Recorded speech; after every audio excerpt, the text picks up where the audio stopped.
너희가 부르심을 받은 일에 합당하게 행하여 모든 겸손과 온유로 하고 오래 참음으로 사랑 가운데 서로 용납하고 평안에 매는 줄로 성령이 하나 되게 하신 것을 힘써 지키라. 몸이 하나요 성령도 한 분이시니 이와 같이 너희가 부르심의 한 소망 안에서 부르심을 받았느니라. 아멘. 15장입니다. 마태복음 25장 14절에서 30절까지 말씀 우리 한 절씩 교독하겠습니다. 또 어떤 사람이 타국에 갈 때 그 종들을 불러 자기 소유를 맡김과 같으니 각각 그 재능대로 한 사람에게는 금다섯 달란트를, 한 사람에게는 두 달란트를, 한 사람에게는 한 달란트를 주고 떠나더니 5달란트 받은 자는 바로 가서 그것으로 장사하여 또 5달란트를 남기고 2달란트를 받은 자도 그같이 하여 또 2달란트를 남겼으되 1달란트 받은 자는 가서 땅을 파고 그 주인의 돈을 감추어 두었더니 오래 후에 그 종들의 주인이 돌아와 그들과 결산하되 5달란트 받았던 자는 5달란트를 더 가지고 와서 이르되 주인이여 내게 5달란트를 주셨는데 보소서 내가 또 5달란트를 남겼나이다. 그 주인이 이르되 잘하였도다 착하고 충성된 종아 내가 적은 일에 충성하였음에 내가 많은 것을 내게 맡기리니 내 주인의 즐거움에 참여할지어다 하고 또 2달란트 받았던 자도 와서 이르되 주인이여 내게 2달란트를 주셨는데 보소서 내가 또 2달란트를 남겼나이다. 그 주인이 이르되 잘하였도다 착하고 충성된 종아 내가 적은 일에 충성하였음에 내가 많은 것을 내게 맡기리니 내 주인의 즐거움에 참여할지어다 하고 1달란트 받았던 자는 와서 이르되 주인이여 당신은 굳은 사람이라 심지 않은 데서 거두고 해치지 않은 데서 모으는 줄을 내가 알았으므로 들어가여 나가서 당신의 달란트를 땅에 감추어 두었나이다. 어서서 당신의 것을 가지셨나이다. 그 주인이 대답하여 이르되 악하고 게으른 종아 나는 심지 않은 데서 거두고 해치지 않은 데서 모으는 줄로 네가 알았느냐. 그러면 내가 마땅히 내 돈을 취하는 자들에게나 맡겼다가 내가 돌아와서 내 모든과 이자를 받게 하였을 것이니라 하고 그에게서 그 1달란트를 빼앗아 10달란트 가진 자에게 주라. 물론 있는 자는 그가 독하게 되고 없는 자는 그 있는 것 같이 되리라. 이 무익한 종을 바깥 어두운 데로 내쫓으라. 거기서 슬피 울며 이를 갈리라 하니라.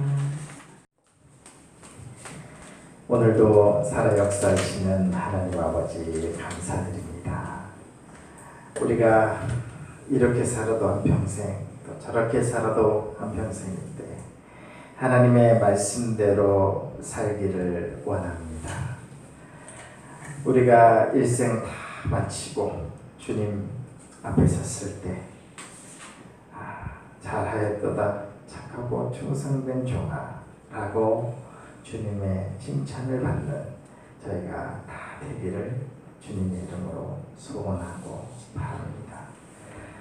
우리 뷸라교회 공동체의 한 분 한 분을 축복하여 주시어서 오늘도 이 말씀을 통해 가르쳐 주시고 깨닫게 해주시고 그래서 그 하나님의 말씀 앞에 하나님께 더 한 걸음 가까이 가는 귀한 시간이 되어줄 수 있도록 주여 은총을 베풀어 주시옵소서. 그렇게 하실 주님께 감사드리며 살아계신 예수 그리스도의 이름으로 기도드렸습니다. 아멘. 한 달 만인데 되게 오랜만에 뵙는 것 같습니다.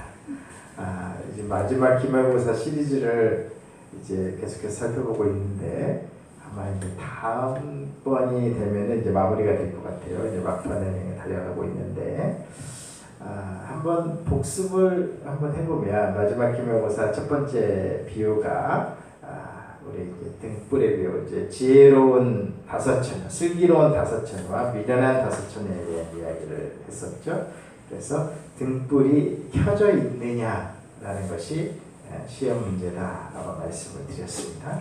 여러분의 등불이 지금 잘 켜져 있는지 모르겠습니다. 그래서 여러분을 통해 착한 행실이 여러분의 주변 사람들에게 비춰주는 빛의 역할을 잘 감당하시기를 주님의 이름으로 축복드립니다. 두 번째는 지난 시간에 배웠던 달란트 비유입니다. 남겨야 합니다. 장사를 해서 남겨야 되는 것이죠. 5달란트를 남기든지 2달란트를 남기든지 여러분에게 주어진 그 달란트, 자본에 걸맞는 것을 남겨야 한다라고 말씀을 드렸습니다. 오늘은 그 세 번째 시간인데 본문은 달란트 비유 같은 본문입니다. 이 달란트 비유가 한 번 더 여러분과 나눌 필요가 있다고 판단이 되어졌습니다. 그 이유는 이제 이자라도 남겨라라는 의미에서 여러분에게 조금 더 구체적으로 입체적으로 설명을 좀 드리고자 하는 것입니다.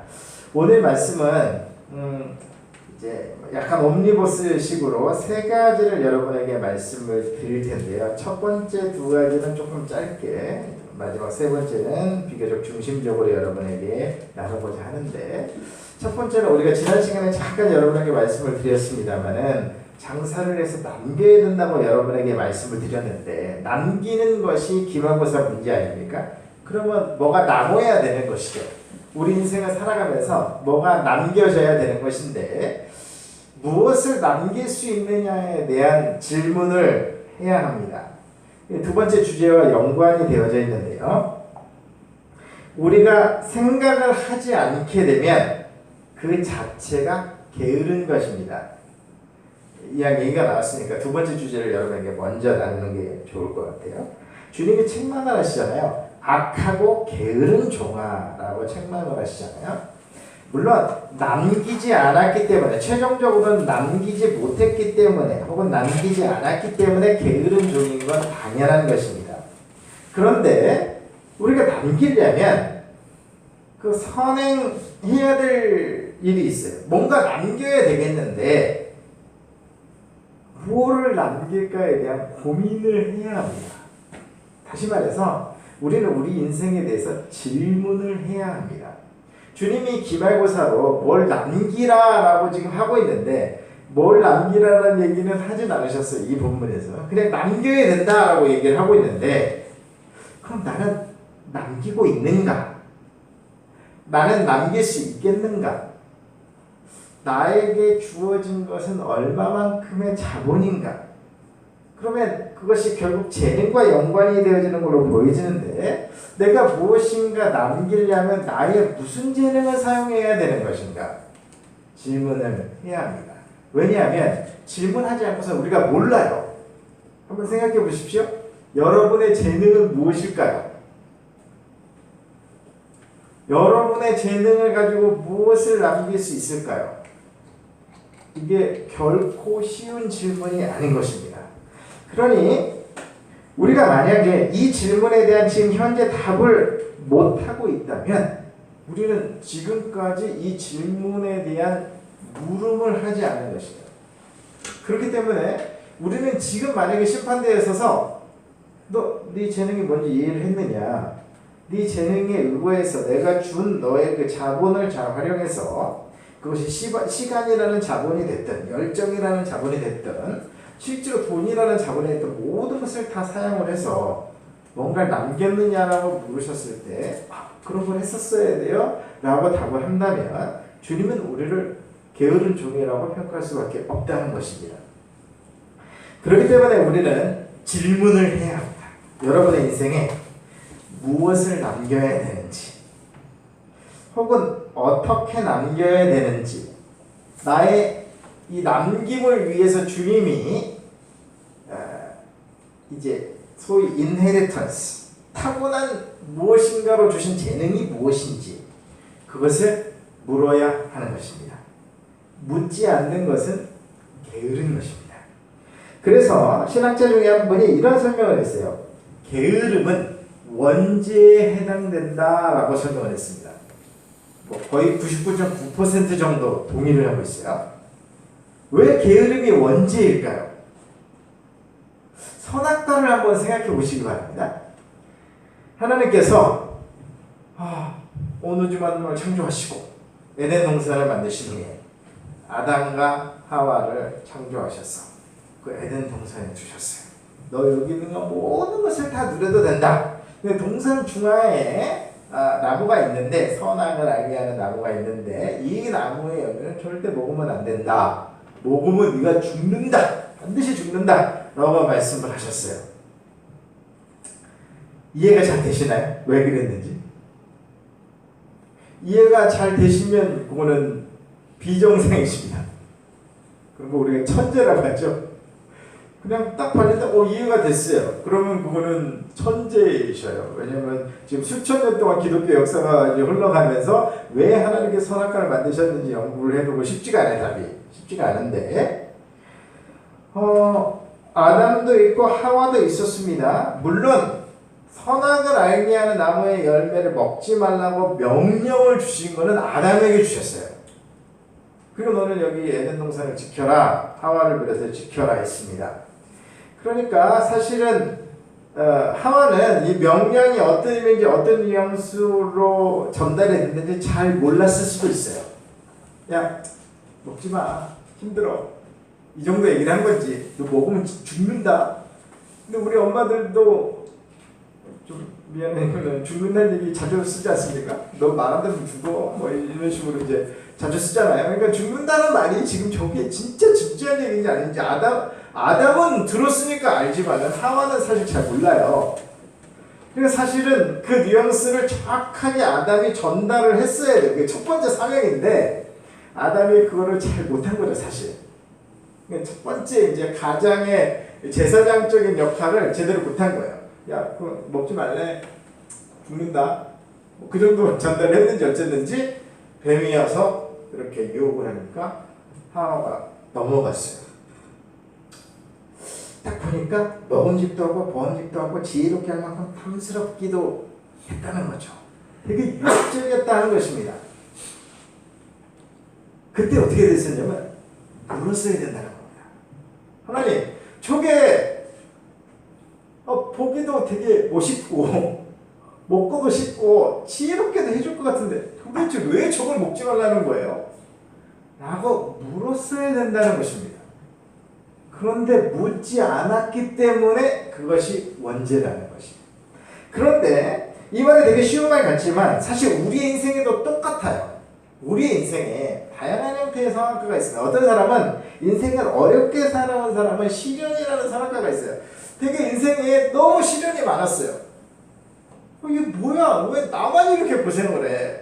왜 나만 이렇게 어려운 삶을 사는 거야? 그래서 하나님께 화가 나 있는 사람도 있어요. 근데 사실은 물어야 되죠. 주님, 왜 쟤는 저렇게 편하게 사는데 나는 이렇게 어려운 시련들이 막 적대합니까?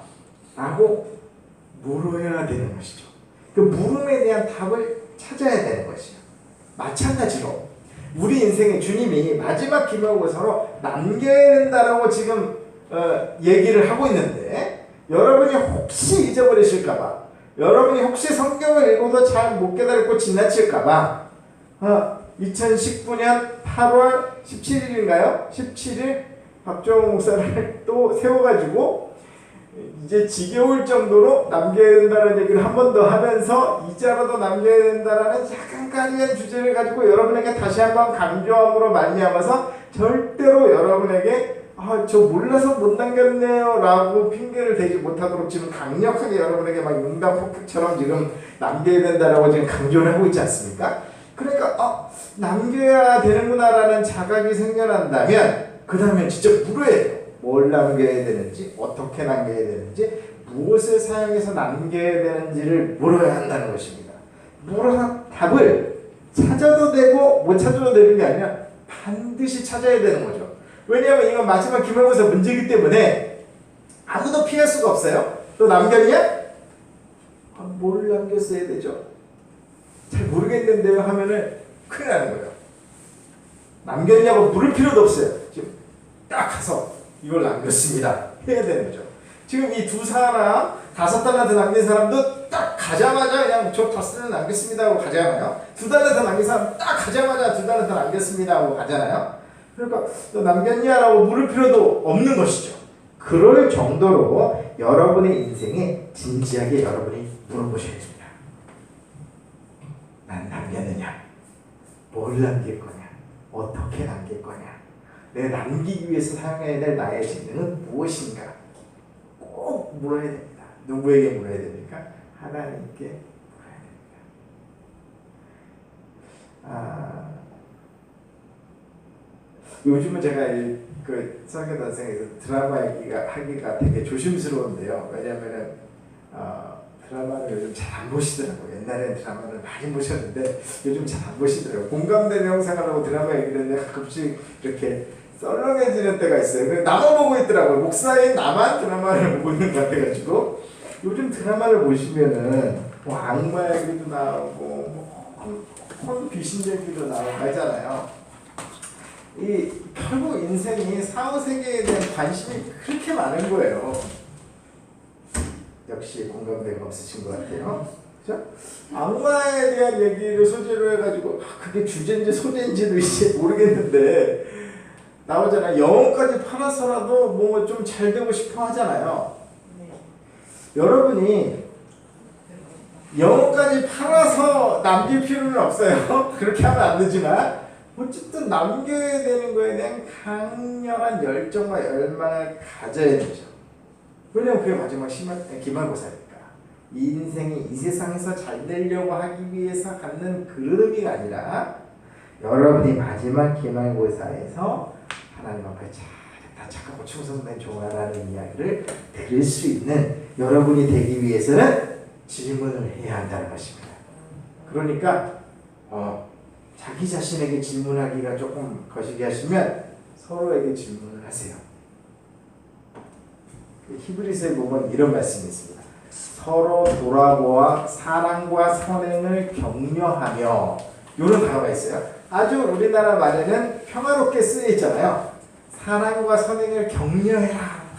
너는 사랑받기 위해 태어난 사람 하면서 사랑을 실천하세요. 방글방글 웃으면서 그런 의미로 느껴지잖아요. 격려하라는 말은 그런 말이 아닙니다. 격려하라는 말은 갈구라는 말이에요. 헬라어 언어의 뜻은 사랑과 선행을 실천하도록 서로 갈구라 이런 뜻이에요. 여러분이 입체적으로 다가오도록 표현하자면 얘가 남기지 않고 게으르고 있네 하면은 좀 갈고 주셔야 돼요. 좀 폭탄 던진 것 같아서 안 되겠네요. 취소하겠습니다. 여러분이 스스로 갈구시기 바랍니다. 스스로 내가 남기고 있는가 돌아보시기 바랍니다. 그러면 오늘 세 가지 주 중에 하나를 여러분에게 말씀을 드린 겁니다. 게으른 종아라는 말씀을 평가를 안 들으시려면 질문을 하셔야 한다는 겁니다. 자기 성찰적 질문을 뛰어넘어서 주님께 질문을 해야 돼요. 나의 재능은 무엇일까? 나를 성찰하고 성찰해도 잘 몰라요. 그래서 하영조 목사님께서 생전에 이렇게 말씀하셨어요. 인간을 묵상하면, 좀 죄송한 표현입니다만 그분 표현을 그대로 인용하는 겁니다. 똥만 남는다 이렇게 표현을 했어요. 나를 자꾸 묵상해서 내 재능이 뭔지를 사실은 잘 몰라요. 주님께 여쭤봐야 됩니다. 왜냐하면 그분이 나를 만드신 분이시잖아요. 그분이 나를 창조하신 분이시기 때문에 나의 재능이 무엇이고 그 재능에 근거해서 무엇을 남겨야 되는 것은 주님이 가장 잘 아시니까 그 과정을 우리는 기도라 하는 것입니다. 그러니 모르겠으면 물어서 기도를 통해 여러분이 응답을 꼭 받을 수 있기를 주님의 이름으로 부탁을 드립니다. 자, 두 번째 주제. 그럼 결국 무엇을 남길 수 있는가 하는 것입니다. 사실 인간이 남길 수 있는 게 많지가 않아요. 지난 시간에 말씀드렸지만 결혼을 해서 이제 자녀를 낳게 되면 일단 자녀는 무조건 남는 거죠. 표현이 좀 그렇습니다만은 무조건 남는다는 말은 굉장히 무서운 말이죠. 일단 육적으로는 자녀가 죽기 전까지는 자녀가 그냥 남아 있어요. 그죠? 처음에 이제 뭐 이 표현이 지금 뭐 이렇게 좋은 표현이 아닌데 뭐 의도치 않게 나왔더라도 일단 태어나고 나면요 죽기 전까지는 내가 죽든지 자녀가 죽든지 간에 자녀가 남아 있죠. 그런데 문제가 더 심각해요. 죽어도 남아요. 자녀는. 사람은 영원히 살거든요. 자, 여러분이 잘 생각하셔야 됩니다. 이 육신 장막은 벗어버릴 때가 있죠. 그 죽음이라고 하죠. 이 육신 장막은 벗어지게 됩니다. 그런데 이 육신 장막, 이 고기 덩어리는 내가 아니에요, 사실. 내가 거하는 집이에요. 내가 거하는 집, 이 육신이 내가 거하는 집인데, 이 집은 80년 지나고 90년 지나고 100년 지나면 이제 벗어버리게 되어 있어요. 죽게 되어 있죠. 그러나 진정한 나인, 이 육신의 집에 거하는 나의 영은 결국 죽지 않습니다. 영원히 살죠. 예수 믿는 사람만 영원히 사는 것이 아닙니다. 예수 믿지 않는 사람도 영원히 살죠. 단지 차이는 예수 믿는 사람은 영생 천국에 가서 영원히 살고, 예수 믿지 않게 되면 영벌을 받아서 지옥에 가서 영원히 살죠. 그렇기 때문에 차이가 큰 거 아닙니까? 그러니 내가 결혼을 해서 자녀를 낳았다면 이게 보통 문제가 아닌 거예요. 왜냐면 뭐 살아있는 동안도 남는데 영원히 남는 거야. 이건 내 도장이 꽝 찍혀 있어가지고요, 이건 부인을 할 수가 없어요. 그러니 이게 여러분에게 굉장히 좋은 왜냐면 내 자녀가 아주 좋은 상태로 남아있으면은 이게 굉장히 복음으로 들리는데, 그렇지 못할 경우에는 굉장한 책임감으로 들리죠. 그 주님의 심판대 앞에 서면 이렇게 제일 먼저 묻는다는 말이 있어요. 실제로 저도 심판대 앞에 서보진 않았기 때문에 진실인지는 잘 모르겠지만 상당히 일리는 있어요. Where is your kid? 이렇게 물어본다는 거예요. 네 자녀 어디 있냐? 그러니까 근데 이게 사실 이거 너무 강조하면요 부작용이 생겨요. 결혼을 안 하려고 해요. 너무 강조하면 부작용이 생겨서 결혼을 안 하려고 해요. 우리 딸도 딸이 하나 있는데, 저도 딸이 하나 있는데, 결혼을 항상 꼭 해야 된다고 생각하지 않더라고요. 그걸 받아들이는데 조금 충격받았어요. 그런데 뭐 TV 매체도 그렇고 뭐 엄마 아빠 사는 걸 봐도 그렇고 인생이 결혼하면서 찌그러지기가 쉽지가 않으니까 결혼을 꼭 해야 되느냐에 대해서 물음표가 있어요. 세대의 특징이죠. 그렇지만 결혼을 안 하고 자녀를 낳지 못하게 되면 자녀도 못 남기는 상태가 될 수가 있기 때문에 명함이 있어요. 근데 자녀를 낳았어요. 그런데 내가 감당을 못했어요. 그 영보를 자꾸 달려가요. 그럼 그것도 굉장히 이제 고달픈 거죠. 자, 제가 여러분에게 무엇을 설명하고 있는가, 무엇을 남길 수 있는가에 대해서 설명을 하고 있다는 것을 주의해 주시기 바랍니다. 무엇을 남길 것인가. 그런데 지금 남기라고 얘기를 하고 있는 것이죠. 무엇이든지 남겨야 된다라고 얘기를 하고 있는 겁니다. 어떻게 하면 안 남길까 피해가는 것은 주님의 마지막 기말고사와 완전히 다르게 가는 겁니다. 그렇게 되면 어떻게 돼요? 약하고 게으른 종아 이렇게 되는 거예요. 그런데 주님이 남기라고 명령을 하셨기 때문에 무엇을 남길 수 있는가의 논리적인 가능성을 충분히 생각해보면 일단 자녀는 확실하게 남는 겁니다. 자녀를 남겼다면 잘 남겨야 됩니다. 이게 우리의 평생의 숙제죠. 어떻게 하면 잘 남길 수 있느냐? 할 수 있는 것이 거의 없어요. 기도하는 겁니다. 기도해야 돼요. 전능하신 그분이 내가 남긴 이 자녀를 내가 혹시 실수했다 하더라도 잘 보살펴 주셔서 옳은 길로 갈 수 있도록 눈물로 기도하는 것, 우리가 해야 될 일입니다. 부모로서. 왜냐하면 자녀는 태어나자마자 바로 나의 도장에 찍힌 남겨진 것이기 때문에 나의 도장에 찍힌 남겨진 것을 우리는 자녀를 포함하여서 일반적으로 무엇이라고 하냐면 작품이라고 합니다. 여러분, 여러분의 손으로 만든 작품이 있으신가요? 오늘 아침에 우리 어머님이 열어주셔서 방에 들어왔는데 그림이 완성된 것 같더라고요. 네, 작품이죠. 작품이에요. 여러분의 작품이 무엇일까요? 작품은 확실하게 남겨진 것입니다. 여러분의 인생 살아가면서 어떤 작품을 만들 수 있는가?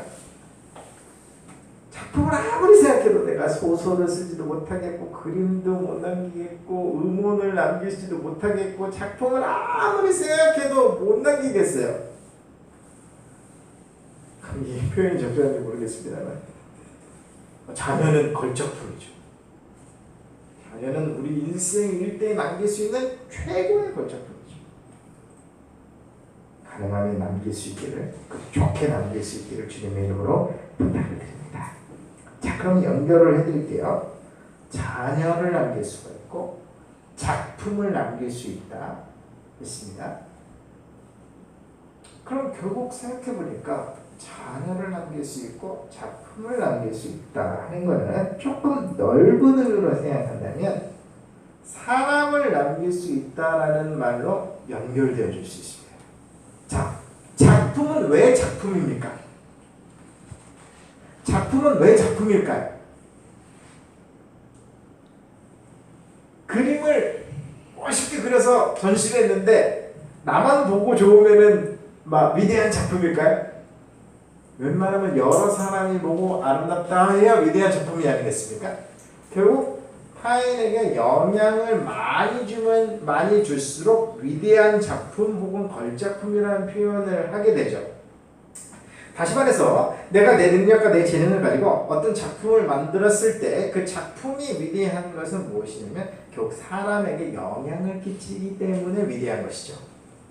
내가 자녀를 남길 수 있고 작품을 남길 수 있다는 것은 사람, 조금 다른 표현을 하면 영혼을 남길 수 있다라는 이야기로 확장할 수가 있겠습니다. 조금 다른 표현을 쓰자면 나의 영적인 자녀를 남길 수가 있겠죠. 혹은 영적인 자녀를 남기는 과정에서 영적인 동역자를 남길 수가 있습니다. 그렇지 않습니까? 우리가 육적인 자녀를 남기려면 나의 동반자가 있어야 되는 것과 마찬가지입니다. 영적인 자녀를 남기는 과정에서 영적인 동반자를 남길 수가 있습니다. 설명을 할 때마다 제가 느끼는 겁니다. 어느 교회 가서 설명을 해도 마찬가지예요. 실제로 남겨야 된다는 얘기 할 때까지는 괜찮아요. 그런데 이제 무엇을 남길 수 있느냐고 들어가잖아요. 그러면 대부분 사실은 지루하고 관심이 별로 없으세요. 이것이 좁은 문으로 통과해서 좁은 문을 통과해서 결국 그 자리로 가는 사람이 적은 이유 중에 하나일 것입니다. 우리 관심을 가져야 돼요. 내 영을 깨워서 내가 결국 인생을 통해서 남길 수 있는 것, 자녀, 작품, 사람, 영혼, 영적인 자녀, 영적인 동반자, 영적인 파트너, 영적인 동역자를 남길 수 있어야 된다는 것이죠. 그 과정에서 조금 다른 차원으로 여러분에게 설명을 해드릴게요. 요번에 여러분이 좀 관심을 가질 수 있을지 모르겠습니다. 또 다른 차원에서는 열매를 남길 수가 있어요. 열매를 남길 수가 있다. 내가 결국은 포도나무에 붙어있는 가지니까 가지가 포도나무에 붙어있게 되면 열매를 맺지 않게 됩니까? 열매를 맺으면은 하나님께서 영광을 받으신다 했습니다. 그러니까 우리 인생을 통해서 남길 수 있는 건 열매인데 이것도 사실 따지고 보면은 열매가 결국 자녀이고 작품이고 사람이고 영혼일 수 있어요. 그래서 한 가지 좀 비껴나갈 수 있는 방법은 열매를 맺는 과정에서 결국 사람이라는 열매를 맺는 과정에서 내 자녀를 양육하는 열매를 맺는 과정에서 작품이라는 열매를 맺는 과정에서 성품이라는 열매를 맺을 수가 있다는 겁니다. 한번 여러분 생각을 해봅시다. 내 자녀를 걸작품으로 만들려면 거저됩니까? 내 딸은요 스스로 잘 컸어요. 내 아들은요 막 선한 건 안 되는데 너무 착하게 잘 컸어요 라는 말은 없어요. 제가 생각할 때는 가진 노력이 들어가야 됩니다. 그 과정에서 엄청난 열매를, 이 성품의 열매를 맺어야만 가능한 것이죠. 그래서 성경은 그것을 조금 다른 차원에서 인내라는 것을 설명을 하고 있습니다. 자, 우리가 남길 수 있는 것 중에 성품이라는 것은 뭐 성령의 뭐 9가지 열매가 있잖아요. 우리 사랑과 희락과 화평과 오래성과 자비양성과 충성과 온유와 절제 9가지 열매가 있는데 사실 이게 이렇게 분산되면요 하나도 생각을 못할 수가 있어요. 그래서 여러분에게 이 성품의 열매라는 것을 종합적으로 한 가지로 정리해서 여러분에게 말씀드리면 인내를 우리가 남길 수 있고 인내를 남겨야 합니다. 조금 다른 표현을 할게요. 여러분에게 좀 이렇게 입체적으로 들리게 하기 위해서 약간 기독교적인 용어 같지 않은 걸 사용하자면 인내의 내공을 남겨야 돼요. 인내가 이렇게 쌓여서 내공처럼 쌓여가지고 차곡차곡 쌓여서 그 인내를 완성해야 되는데 그 인내를 우리가 남길 수 있다는 것입니다. 이것은 성경을 한번 찾아볼게요. 한번 여러분 성경책 야고보서 1장을 한번 찾아봐 주시기 바랍니다. 너무 유명한 말씀이요. 야고보서 1장 2절에서 4절까지의 말씀입니다. 자, 찾으신 분 같이 한번 읽어보도록 하겠습니다. 2절에서 4절 시작. 내 형제들아 너희가 여러 가지 시험을 당하거든 온전히 기쁘게 여기라. 이는 너희 믿음의 시련이 인내를 만들어내는 줄 너희가 알미라. 인내를 온전히 이루라. 이는 너희로 온전하고 구비하여 조금도 부족함이 없게 하려 함이라. 자, 이 인내라는 주제에 대해서는 앞으로 여러 번 다양하게 또 살펴볼 수 있을 것입니다. 오늘은 무엇을 남길 수 있는가라는 설명을 하면서 인내를 여러분에게 말씀을 드리는 겁니다. 자, 여기 이렇게 야고보서는 이렇게 말을 합니다.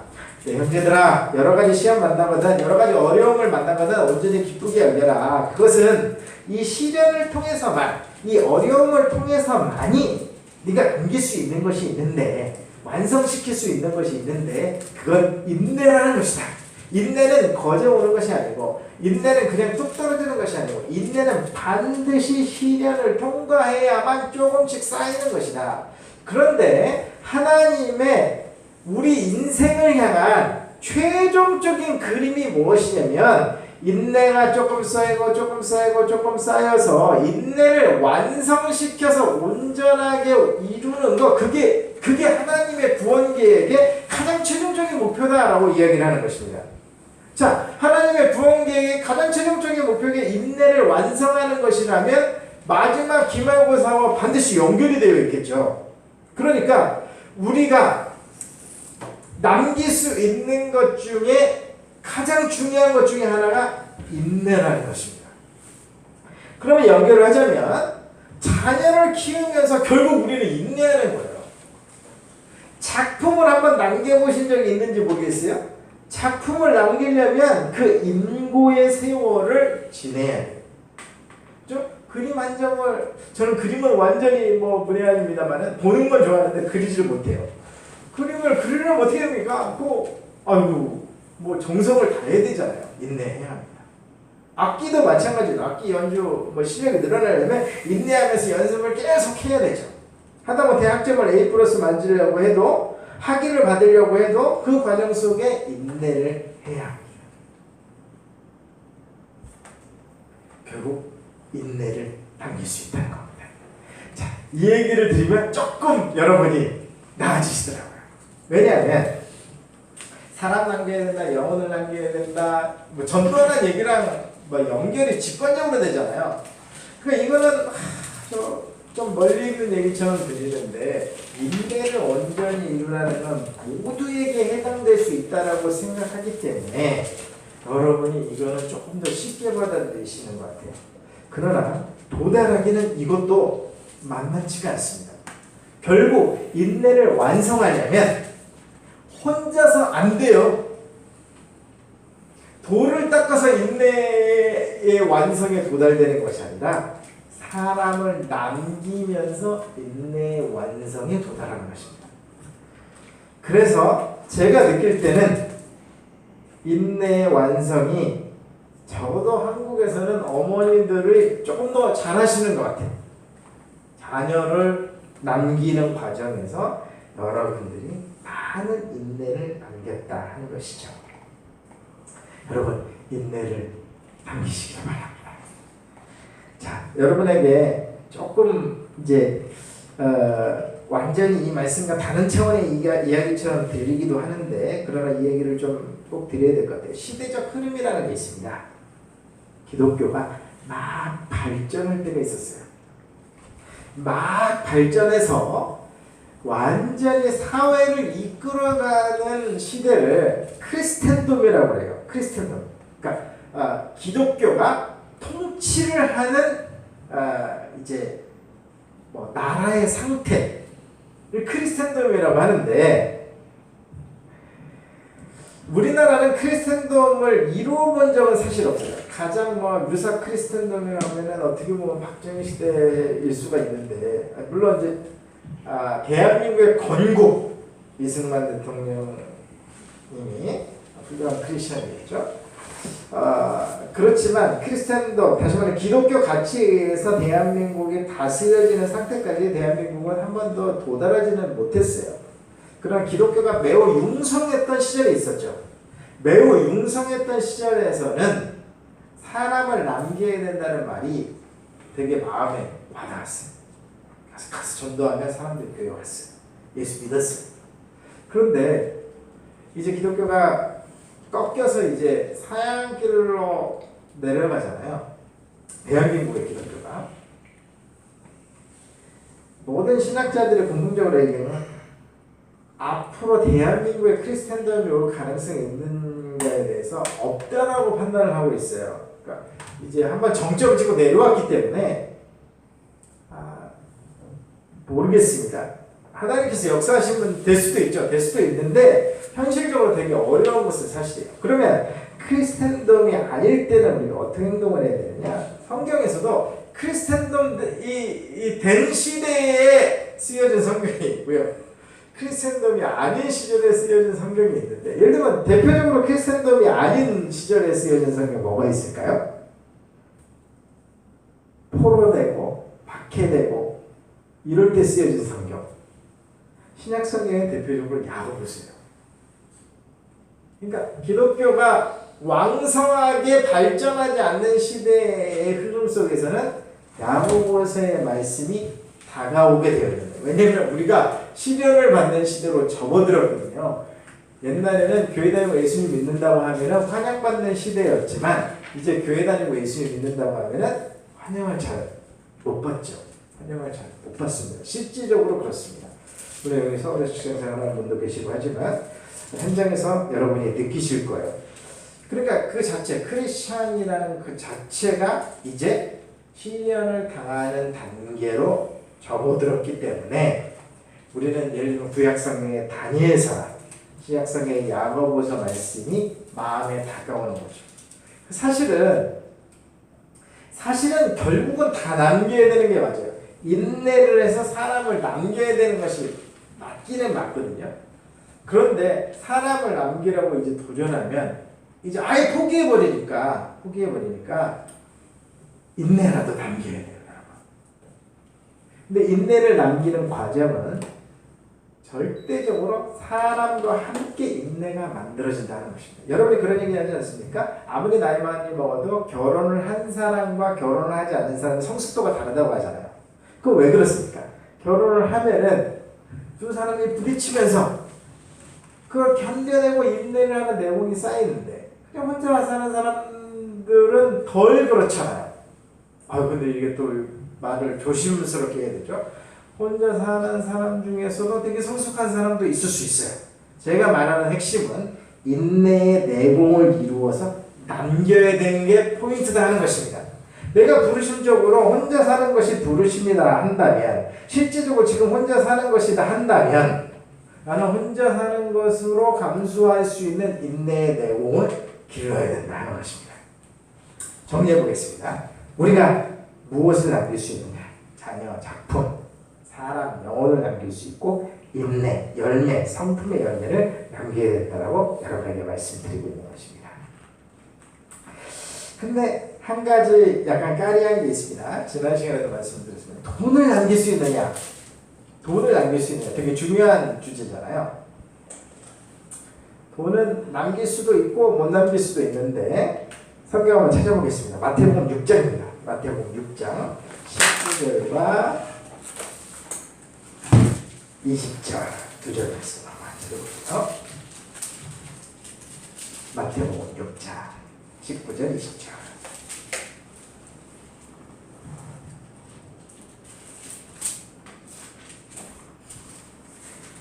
사전 한번 같이 읽겠습니다. 시작. 너희를 위하여 보물을 땅에 쌓아두지 말라. 거기는 종과 동록이 해하며 도둑이 구멍을 뚫고 도둑질하느니라. 오직 너희를 위하여 보물을 하늘에 쌓아두라. 거기는 종이나 동록이 해하지 못하며 도둑이 구멍을 뚫지도 못하고 도둑질하느니라. 도둑질도 못하느니라. 자, 이게 흥미로운 표현이 되어 있습니다. 도둑이라는 표현이 되는데 지난 시간에 제가 한번 언급을 잠깐 했습니다만 이 도둑은 궁극적으로는 죽음이라는 도둑이에요. 우리가 이 세상에 돈을 많이 쌓아놓습니다. 열심히 일해서 축적을 해놓습니다. 그러나 죽음이라는 도둑이 오면 다 가져가요. 그래서 우리가 지난 시간에 한번 말씀드렸지만 노잣돈도 가지고 가지 못하는 상태에 이르게 되어집니다. 좀이라는 놈이 가져가고 동록이라는 놈이 가져가고 궁극적으로는 죽음이라는 도둑이 와서 그걸 다 가져간다 하는 것입니다. 그러나 보물을 하늘에 쌓아두면 거기에는 도둑이 가져가지 못한다 라고 이야기를 하고 있어요. 그러니까 돈은 두 가지로 나눠줄 수 있는 거죠. 가져갈 수 있는 돈과 가져가지 못하는 돈이 있다는 거죠. 미리 보내놓은 놈은 가져갈 수 있는 거, 값어치를 인정받을 수 있는 그렇구나, 남겨놨구나.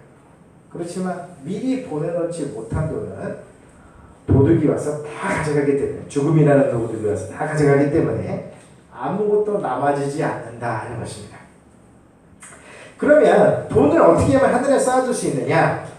이건 앞에 있는 것과 연관이 되어 있을 수가 있는데요. 일단 자녀를 남기는 데 있어서 돈을 쓰게 되면 조금 남을 수 있어요.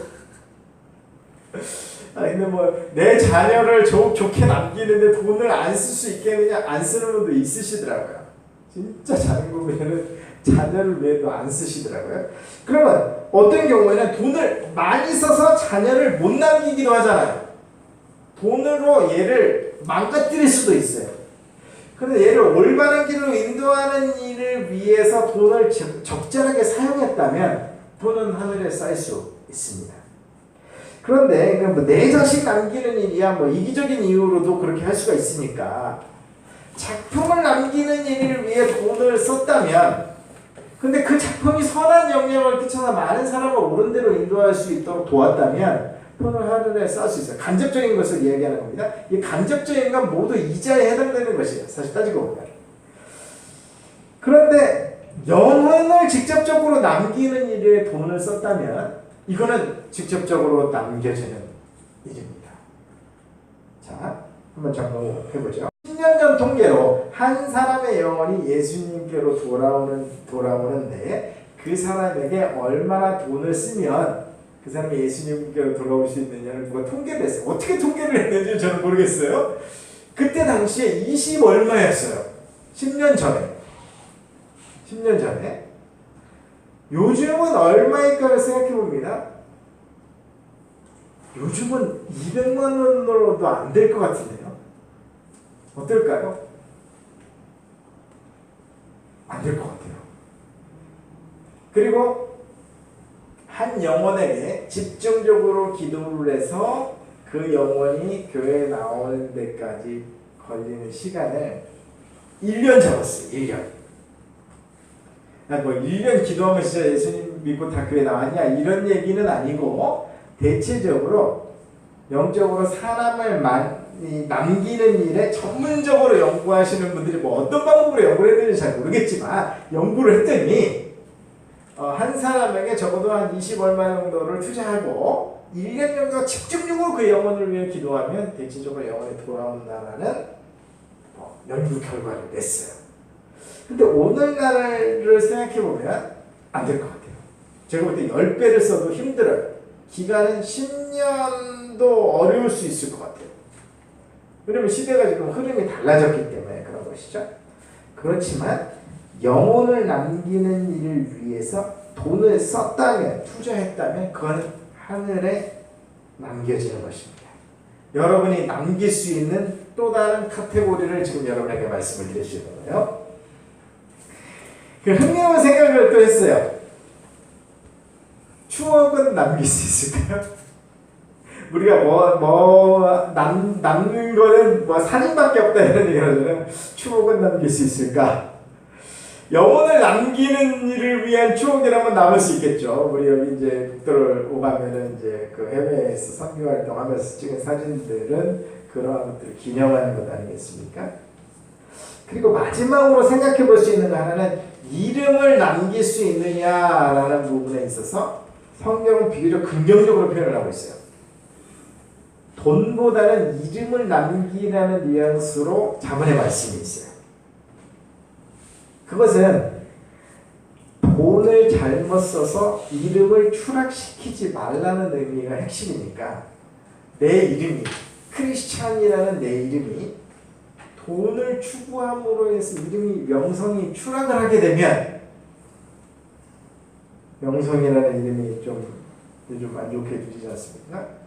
교회 세습을 해가지고 이 부를 유지하려고 애를 썼다면 그 명성을 유지하려는 생각보다는 돈을 추구했기 때문에 명성이 오히려 추락하는 경우가 됐잖아요. 자, 정리해 보겠습니다. 남길 수 있는 것이 아주 제한적이다. 결국은 사람을 남겨야 되는데 사람 남기는 게 그렇게 어렵잖아요. 내 자녀 남기기도 어려운데, 옳게 남기기도 어려운데, 근데 그거 해야 된다는 거예요. 그게 지금 핵심 포인트랍니다. 그죠? 그 다음에 가능하면 추가적으로 영적인 자녀를 남길 수 있는 일에 전력을 다해야 됩니다. 그 과정 속에 우리가 남길 수 있는 열매는 인내라는 열매를 남겨야 된다는 겁니다. 여러분, 인내를 꼭 남길 수 있기를 바라요. 내 자녀를 양육하기 위해서 인내를 남기고, 나는 결혼 안 하고 혼자 살 거야. 좋습니다. 영적인 자녀를 양육하는 일에 인내를 쌓으세요. 그럼 됩니다. 인내를 완성시킬 수 있으면 됩니다. 인내를 100% 완성시켰는데 사람은 하나도 못 남겼다. 저는 불가능하다고 보는데, 그것이 만약에 혹이 가능하다면 인내만이라도 100% 남길 수 있다면 그거를 남기세요. 그런데 하나님의 메커니즘 속에서는 인내를 100% 남기려면 사람을 남기는 과정을 겪어야 돼요. 배신도 당하고 등에 칼도 꽂히고, 그래야 인내가 완성되는 거 아니겠습니까? 이거 두 가지 설명하다가 시간이 다 가버렸네요. 근데 다음 주까지 이 주제를 할 수 없으니까 짧게 여러분에게 말씀드릴게요. 그럼 이제 하나도 남겨라 하는 것은 뭐냐 이거예요. 자, 오늘 지금 막상 뭘 남기려고 여러분이 작정을 하고 뭘 남길 수 있을까를 들어보니까 만만치가 않잖아요. 만만치가 않아요.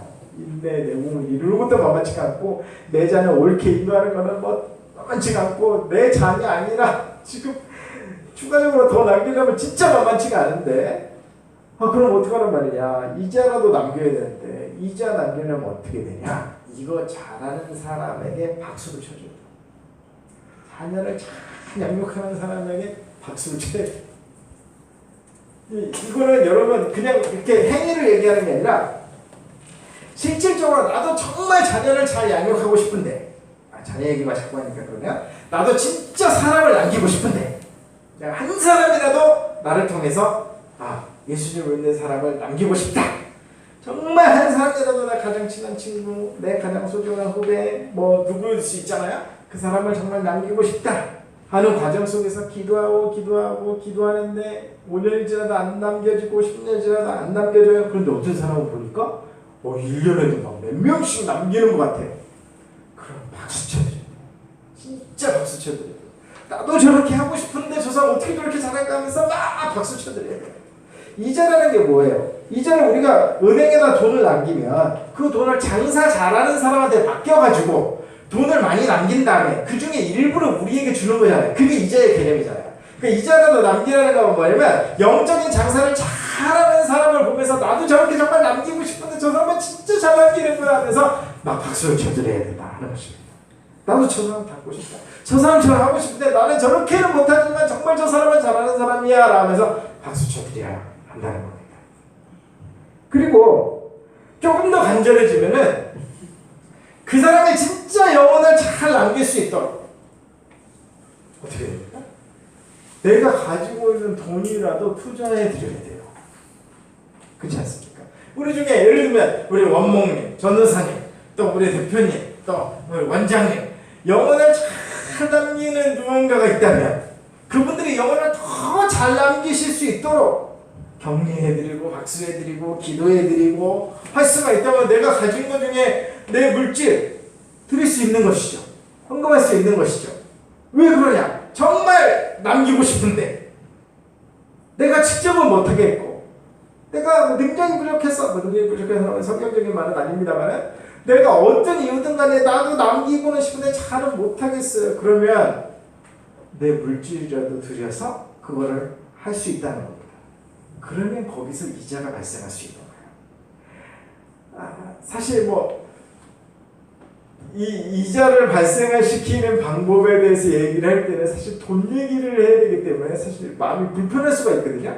그런데 이자라는 것 자체가 무엇이에요? 돈을 투자를 해서 결국 거기에서 일부러 수익을 얻는 것이니까 그 메커니즘 자체가 그렇다 하는 것입니다. 그러니 여러분 진짜 남기고 싶은데 못하겠다면 잘하는 사람과 편승이라도 해야 됩니다. 그래서 이자라도 남겨야만 악하고 게으른 종이라는 이야기를 안 들을 수 있다는 겁니다. 그렇게 이자라도 남기는 과정에서 형성되는 것이 무엇이냐면 영적인 동반자 동역자가 되는 거예요. 이자라도 남겨야 되는데 저 사람은 정말 영적으로 사람을 남기는 일에 정말 최적화되어 있고 잘하고 계세요. 그런데 저분이 부족한 것이 있어. 그래서 내가 가지고 있지만 저분이 부족한 걸 채워서 함께 힘을 합쳐서 영적인 무엇인가 사람을 남기고 영향력을 끼치고 우리가 공동체적으로 빛을 발하는 일에 사용이 되어졌다면 이자가 남겨지는 것이에요. 그 과정 속에서 그걸 지속적으로 실행하다 보면 영적인 동반자가 남고 영적인 동반자가 나머지면 그 영향력을 지속적으로 끼치기 시작할 때 영적인 자녀가 출산되어지게 되는 것이죠. 혼자 힘으로 잘 안 되는 시대가 왔어요. 옛날에는 예수 믿으려고 전단지만 나눠줘도 예수 믿고 돌아오는 사람이 생겨났는데 이제 그렇지가 않아요. 이제 오래 걸려요. 시간이 오래 걸리고 많은 걸 투자해줘도 올까 말까 갸우뚱하고 힘들 때 그렇게 도와줬는데도 잘 안 와요. 어떻게 됩니까? 우리가 힘을 합해서 여러 사람이 함께 도우면서 이 과정에서 영적인 동반자로서 남아지면서 그 과정 속에서 먼 훗날에 영향력을 받은 누군가가 영적인 자녀로 남아질 수가 있다는 겁니다.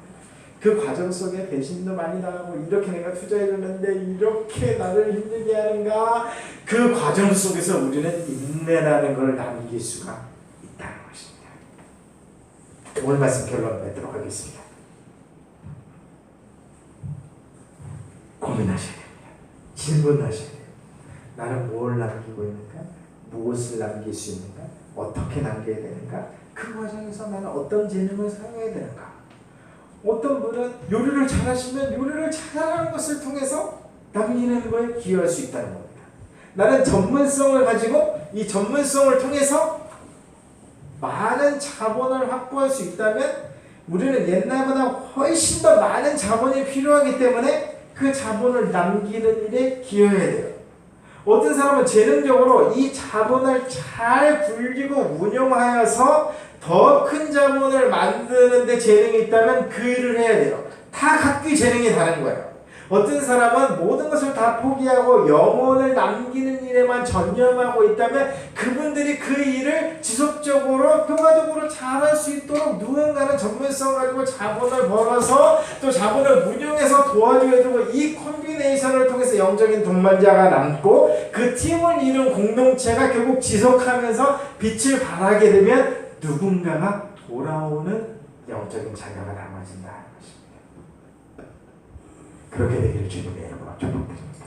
그래서 이 뷸라교회는 한 번도 예외 없이 이자라도 남길 수 있기를 주님의 이름으로 부탁을 드려요. 할 수만 있다면 이자 남기는 것에 그치지 마시고 여러분이 직접 장사를 할 수 있으면 좋겠습니다. 영혼을 남기는 장사, 작품을 남기는 장사, 자본을 남길 수 있는 장사를 하실 수 있으면 좋겠어요. 그리고 여러분 중에 할 수만 있다면 장사를 초월해서 경영을 해낼 수 있는 사람도 있으면 좋겠습니다. 장사는 무엇입니까?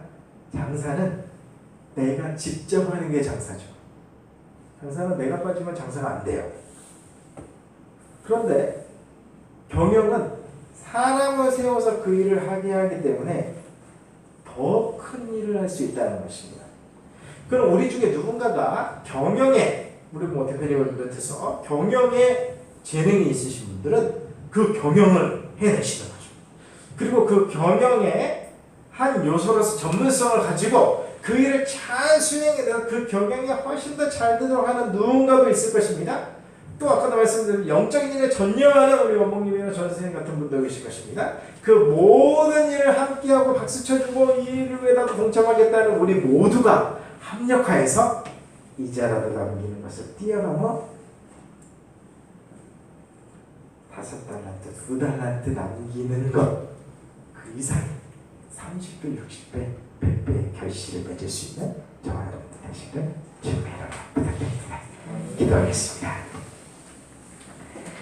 제가 기도했으면 좋겠습니다. 주님, 저 남기기를 원합니다. 이자라도 남기겠습니다. 진짜 사람을 남기겠습니다. 인내를 남기겠습니다. 도와주시옵소서. 착하고 충성된 종이라고 평가받을 수 있는 그런 인생 되기를 원합니다. 함께 기도하도록 하겠습니다. 하나님 아버지, 그렇습니다. 저희를 붙잡아 주시옵소서. 저희를 크게 일으켜 주시옵소서. 저희가 하나님 아버지 이자라도 남길 수 있는 삶이 되게 해주시옵소서. 인내를 남기게 주시옵소서. 그 견고와 사람을 남길 수 있도록 은총을 베풀어 주시옵소서. 그렇게 되기를 원합니다. 영광 받아 주시옵소서. 살아계신 하나님 아버지, 무엇인가를 남기기가 너무나 어려운 시대가 되었습니다. 우리 뷸라교회의 모든 공동체의 한 분 한 분을 축복하여 주시옵소서. 인내를 남기게 해주시고 뛰어넘어 사람의 영혼을 남길 수 있는 저희 모두가 되어줄 수 있도록 주여 은총을 베풀어 주시옵소서. 그렇게 하실 주님께 감사드리며 살아계신 예수 그리스도의 이름으로 기도드렸습니다. 아멘. 하나님 감사합니다. 믿음의 선한 영향력으로 믿음의 유업과 유산으로 우리가 또 많은 영혼을 남겨갈 수 있고 성령의 열매를 이루어갈 수 있는 삶이 되기를 원합니다. 우리 이 시간에는 이 고영래